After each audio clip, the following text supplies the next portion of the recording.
Baiklah, selamat sore teman-teman sekalian. Kami dari eh, kelompok 8 mata kuliah perilaku keorganisasian CD ingin mempresentasikan mengenai budaya organisasi.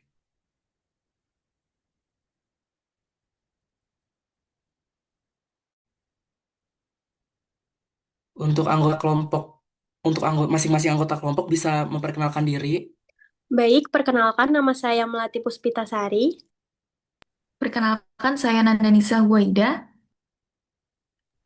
Perkenalkan, saya Johannes Kristen Marbun. Dan saya Samuel Alexander.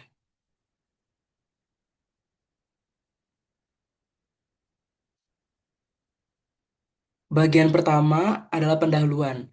Untuk latar belakang pentingnya mengapa adanya budaya organisasi adalah organisasi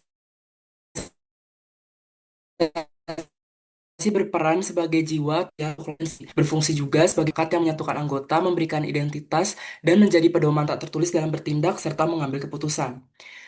Peran organisasi ini sendiri dalam membentuk perilaku ialah untuk menciptakan sistem makna bersama, mengarahkan apa yang dianggap penting, berperilaku seperti apa yang dihargai atau dilarang, dan bagaimana menghargai setiap anggota berinteraksi. Untuk tujuan diadakannya presentasi berikut ini adalah pertama untuk memahami konsep dasar budaya organisasi, mengidentifikasi karakteristik utama dan merefleksikan relevansi konsep tersebut dengan contoh nilai budaya lokal yang ada dalam referensi. Next. Untuk pengertiannya sendiri, menurut studi yang dilakukan oleh Robbins pada tahun 2013, budaya organisasi didefinisikan sebagai suatu sistem yang dianut oleh para anggota dan membedakan organisasi tersebut dari organisasi-organisasi lainnya. Sistem makna bersama ini merupakan seperangkat karakteristik kunci yang dihargai oleh organisasi. Unsur-unsurnya sendiri ada mencakup nilai-nilai, keyakinan, asumsi dasar, norma perilaku, ritual, simbol, dan bahasa yang dikembangkan oleh organisasi sepanjang waktu. Unsur ini dapat diamati pada level yang kasat mata, kecilnya, seperti lingkup kecilnya adalah cara berpakaian, struktur atau perawakan fisik, hingga yang tidak kasat mata seperti keyakinan dan asumsi mendasar. Next. Untuk karakteristik ini sendiri ada 7. Pertama adalah innovation and risk taking, seperti sejauh mana anggota didorong untuk menjadi inovatif dan berani mengambil resiko. Kedua ada attention to detail, seperti sejauh mana anggota diharapkan menunjukkan ketepatan, analisis, dan perhatian terhadap hal-hal detail. Ketiga ada outcome orientation, seperti sejauh mana manajemen berfokus pada hasil atau outcome, bukan pada proses dan teknik yang digunakan untuk mencapai hasil tersebut. Keempat, ada people orientation, seperti sejauh mana keputusan manajemen mempertimbangkan dampaknya terhadap orang-orang dalam organisasi. Kelima, ada team orientation, seperti sejauh mana kegiatan kerja diorganisir sekitar tim, bukan individu. Keenam, ada aggressiveness, seperti sejauh mana orang-orang dalam organisasi bersifat agresif dan kompetitif, bukan santai. Ketujuh, ada stability, seperti sejauh mana kegiatan organisasi menekankan pada mempertahankan status quo, bukan pada pertumbuhan dan perusahaan. Karakteristik ini dapat dilihat dalam sistem pemerintahan keraton yang mempertahankan tradisi. Dalam penelitian Hidayah dan Kumalasari 2017. Next. Selanjutnya, di bagian keempat, kami akan membahas terkait fungsi budaya organisasi. Pembahasan mengenai fungsi budaya organisasi dalam bagian ini didasarkan pada konsep budaya organisasi dalam perilaku keorganisasian yang dikemukakan oleh Robbins dengan penguatan perspektif nilai budaya dan spiritual dari Buseri dalam membentuk perilaku kolektif. Di sini terbagi menjadi 4 bagian. Yang pertama, ada memberikan identitas bagi organisasi. Budaya organisasi berfungsi sebagai pembeda antara satu organisasi dengan organisasi lainnya. Nilai, norma, dan praktik yang dianut secara bersama-sama itu membentuk identitas khas yang memungkinkan organisasi dikenali baik oleh anggota internal maupun pihak eksternal. Identitas tersebut menjadi ciri pembentuk karakter organisasi dalam menjalankan aktivitas serta mencapai tujuan yang telah ditetapkan. Selain bersifat struktural dan formal, identitas organisasi juga mencerminkan nilai moral dan makna kolektif yang hidup dalam organisasi. Next. Yang kedua, ada menumbuhkan komitmen anggota organisasi. Budaya organisasi mendorong terbentuknya rasa memiliki terhadap organisasi. Ketika nilai-nilai organisasi dipahami, diterima, dan diyakini bersama, individu cenderung menempatkan kepentingan organisasi di atas kepentingan pribadi. Kondisi ini menghasilkan komitmen yang lebih kuat, tidak hanya dalam bentuk keterkaitan kerja, tetapi juga keterlibatan emosional dan kesadaran etis dalam menjalankan peran organisasi. Kemudian yang ketiga ada menjadi perekat sosial atau social glue. Budaya organisasi berperan sebagai perekat sosial yang menyatukan anggota dalam satu kesatuan nilai dan norma. Kesamaan nilai tersebut menciptakan stabilitas sosial, memperkuat hubungan antar anggota, serta meminimalkan potensi konflik internal, karena setiap individu memiliki pedoman perilaku yang sama. Nilai budaya dan spiritual yang hidup dalam organisasi turut menjaga harmoni, solidaritas, dan keseimbangan dalam kehidupan bersama. Kemudian yang keempat ada mengarahkan dan mengendalikan perilaku anggota. Budaya organisasi berfungsi sebagai mekanisme kontrol informal yang membimbing perilaku anggota tanpa harus selalu mengandalkan aturan tertulis. Nilai dan asumsi yang tertanam dalam budaya membantu anggota memahami perilaku apa yang dianggap pantas dan tidak pantas. Melalui internalisasi nilai tersebut, pengendalian perilaku muncul dari kesadaran diri, bukan semata-mata karena tekanan atau paksaan eksternal. Next.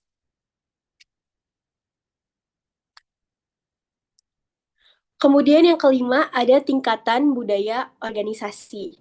Robbins menjelaskan bahwa budaya organisasi terdiri dari 3 tingkatan yang berbeda dalam tingkat keterlihatan dan kedalamannya. Konsep ini dapat dikaitkan dengan pandangan Buseri mengenai lapisan nilai budaya dan spiritual. Yang pertama ada artefak. Artefak merupakan bentuk budaya yang paling mudah diamati seperti simbol, bahasa, ritual, tata ruang, seragam, dan perilaku yang tampak di permukaan organisasi. Dalam perspektif Buseri, artefak juga mencerminkan nilai budaya dan spiritual. Misalnya, simbol keagamaan, adat istiadat, atau tradisi yang diwariskan secara historis. Yang kedua, ada nilai yang dianut. Nilai yang dianut adalah prinsip, tujuan, dan standar yang secara sadar dinyatakan oleh organisasi, seperti visi, misi, dan filosofi kerja. Nilai ini menjadi pedoman formal dalam pengambilan keputusan dan perilaku anggota. Menurut Buseri, nilai yang dianut sering kali bersumber dari nilai moral dan spiritual yang disepakati bersama dan berfungsi sebagai pedoman etika dalam kehidupan organisasi. Kemudian yang ketiga adalah asumsi dasar. Asumsi dasar merupakan keyakinan yang sudah begitu tertanam, sehingga dianggap sebagai kebenaran yang tidak perlu dipertanyakan. Asumsi ini secara tidak sadar mempengaruhi cara anggota berpikir, merasakan, dan bertindak dalam organisasi. Bu Seri sendiri menjelaskan bahwa asumsi dasar seringkali berakar pada nilai spiritual dan kepercayaan historis yang diwariskan secara turun-temurun, sehingga membentuk pola perilaku yang stabil dan berkelanjutan. Next.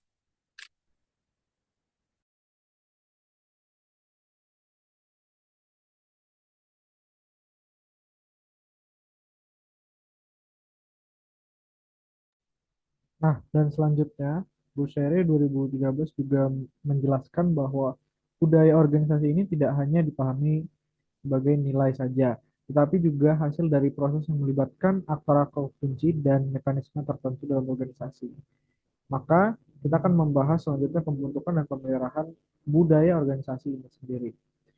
Pendiri sebagai kunci utama dari organisasi memiliki pengaruh yang sangat besar dalam menentukan arah dan karakter utama organisasi sejak awal berdiri. Nilai keyakinan, serta visi pendiri menjadi dasar terbentuknya budaya organisasi yang ada sampai organisasi itu berjalan. Pendiri juga menetapkan standar-standar mengenai perilaku apa yang benar dan salah dalam organisasi. Nilai tersebut kemudian diwujudkan dalam aturan, kebijakan, serta simbol organisasi. Meskipun pendiri sudah tidak lagi terlibat secara langsung, nantinya nilai itu bisa tetap ditanamkan, cenderung tetap bertahan karena menjadi dari identitas organisasi. Oleh karena itu, budaya awal organisasi sangat dipengaruhi oleh karakter dan cara berpikir dari pendirinya itu sendiri. Selanjutnya, proses seleksi atau karyawan itu berperan penting dalam menjaga budaya organisasi yang ada. Seleksi tidak hanya bertujuan mencari individu yang memiliki kemampuan teknis, tetapi juga individu yang sesuai dengan nilai dan norma organisasi. Organisasi biasanya cenderung memilih calon anggota yang memiliki kesesuaian nilai dengan budaya yang ada. Bila individu dinilai tidak cocok dengan budayanya, biasanya tidak akan lolos seleksi atau tidak bertahan lama dalam organisasi. Nah, kecenderungan dengan demikian, proses seleksi berfungsi sebagai alat penyaring budaya yang membantu menjaga konsistensi dan keberlanjutan budaya organisasi. Next. Nah, selain tadi daripada pendiri organisasi, di dalam organisasi sendiri itu ada yang namanya manajemen puncak yang berperan sangat penting dalam menentukan, memperkuat, dan mengarahkan budaya organisasi. Perilaku dan keputusan pimpinan yang berada di manajemen puncak biasanya menjadi contoh nyata bagi seluruh organisasi. Apa yang diprioritaskan, dihargai, atau diabaikan oleh pimpinan akan membentuk persepsi budaya secara langsung. Manajemen puncak juga memengaruhi budaya melalui kebijakan, sistem penghargaan, serta gaya kepemimpinan yang diterapkan. Konsistensi antara ucapan dan tindakan dari pemimpinan itu sendiri akan memperkuat budaya organisasi dan menciptakan iklim kerja yang jelas bagi seluruh anggota. Nah, diperlukan juga proses sosialisasi organisasi yang menjadi tahap penting dalam memperkenalkan budaya kepada calon anggota yang akan mengikuti seleksi anggota nantinya, yang akan menjadi anggota baru. Sosialisasi ini membantu anggota memahami nilai, norma, serta cara bertindak yang berlaku dalam organisasi. Proses dalam sosialisasi ini terdiri daripada 3 tahap.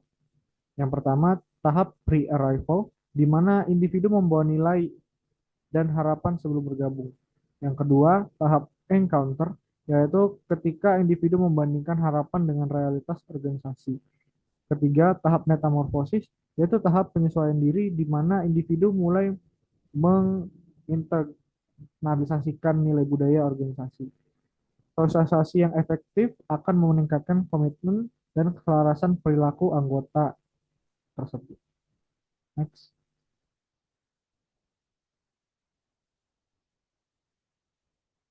Nah, selanjutnya kita juga akan melihat sejauh mana budaya organisasi melalui budaya kuat dan budaya lemah.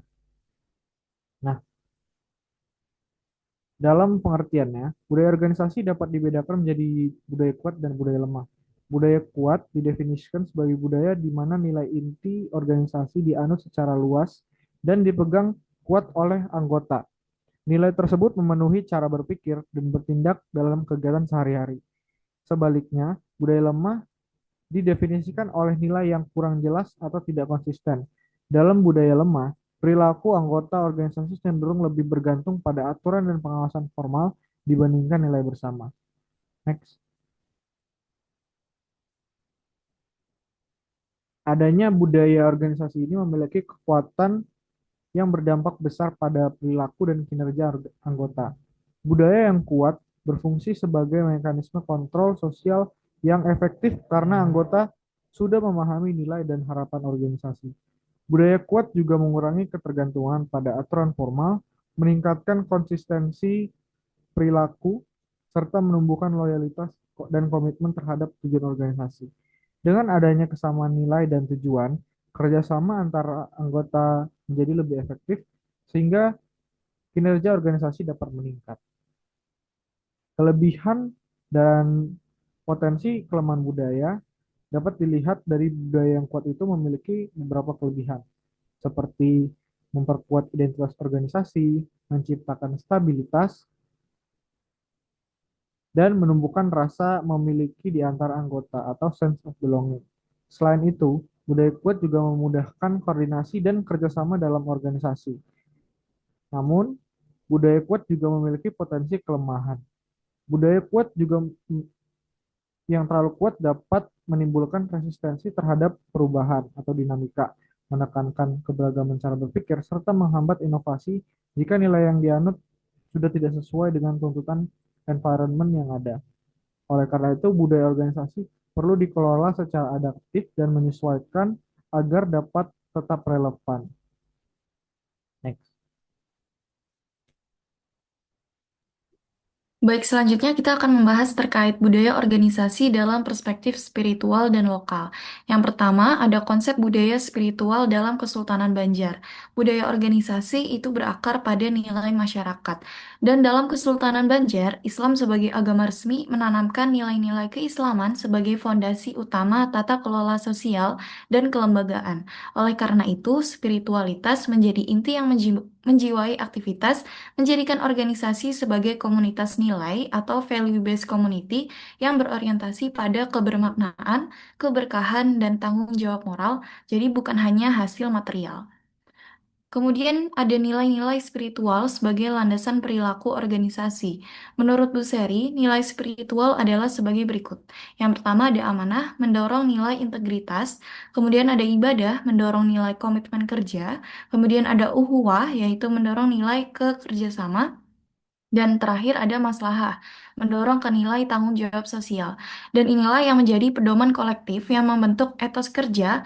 Nilai spiritual akan berfungsi sebagai mekanisme pengendalian internal yang membuat anggota organisasi berperilaku etis berdasarkan kesadaran diri, jadi bukan hanya pengawasan saja. Kemudian next. Ada terakhir yaitu relevansi budaya spiritual dalam organisasi modern. Jadi organisasi modern membutuhkan budaya kerja yang bermakna. Budaya spiritual itu akan relevan karena menjawab krisis makna dan degradasi etika.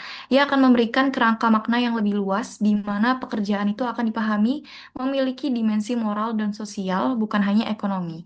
Hal ini meningkatkan komitmen jangka panjang dan loyalitas organisasi. Budaya spiritual yang berakar pada nilai lokal seperti budaya Banjar sebelumnya akan menjadi kekuatan strategis untuk membangun organisasi yang berkelanjutan, beretika, dan seimbang.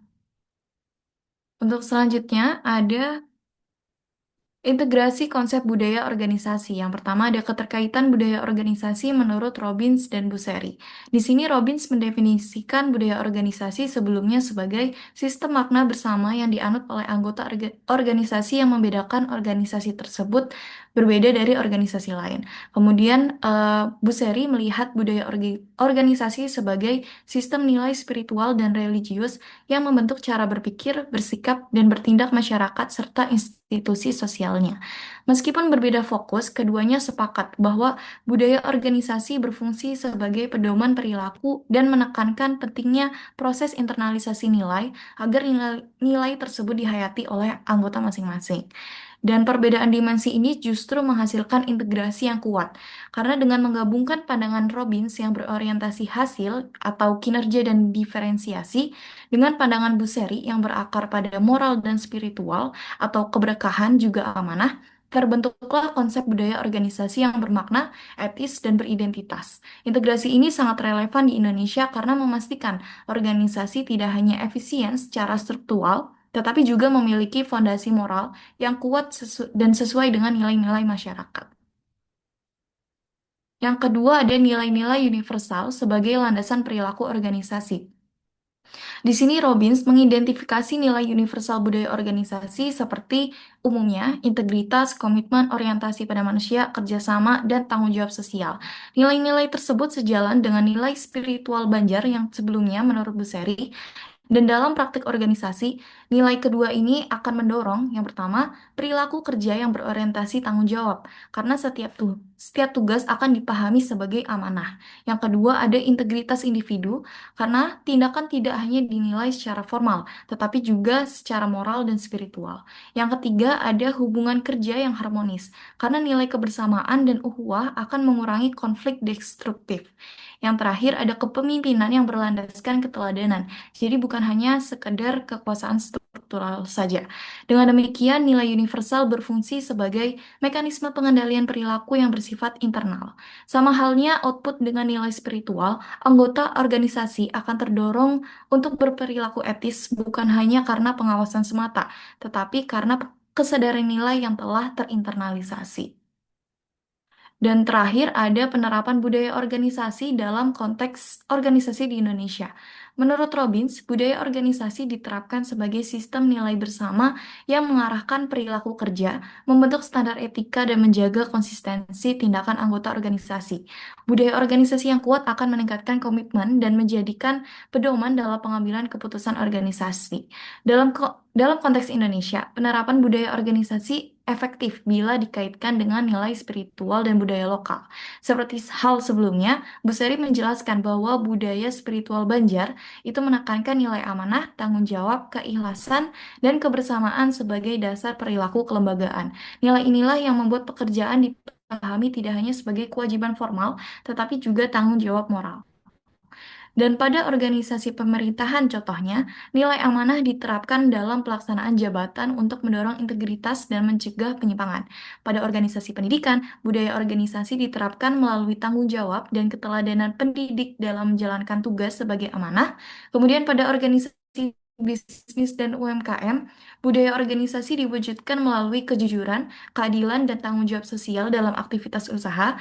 Dengan demikian, penerapan budaya organisasi di Indonesia idealnya adalah mengintegrasikan konsep budaya organisasi Robbins dengan nilai spiritual lokal menurut Bu Seri, sehingga organisasi tetap profesional, etis, dan berakar pada budaya masyarakat lokal. Untuk terakhir akan saya serahkan kepada partner saya. Baik, kemudian untuk daftar referensi yang kami gunakan pada presentasi budaya organisasi berikut ini ada dari Robbins, SP 2013, dengan bukunya berjudul Organizational Behavior, 15 edition, Pearson Education. Kemudian ada Bu Serika, tahun 2011 dengan bukunya berjudul Budaya Spiritual Kesultanan Banjar, Historisitas dan Relevansinya di Masa Kini Ala Banjar. Sekian presentasi dari kelompok 8. Kami ucapkan terima kasih. Semoga dapat menjadi wawasan bagi teman-teman sekalian. Kemudian bagi teman-teman yang ingin bertanya dapat ditanya ke link kolom komentar di YouTube pada channel YouTube kami. Terima kasih.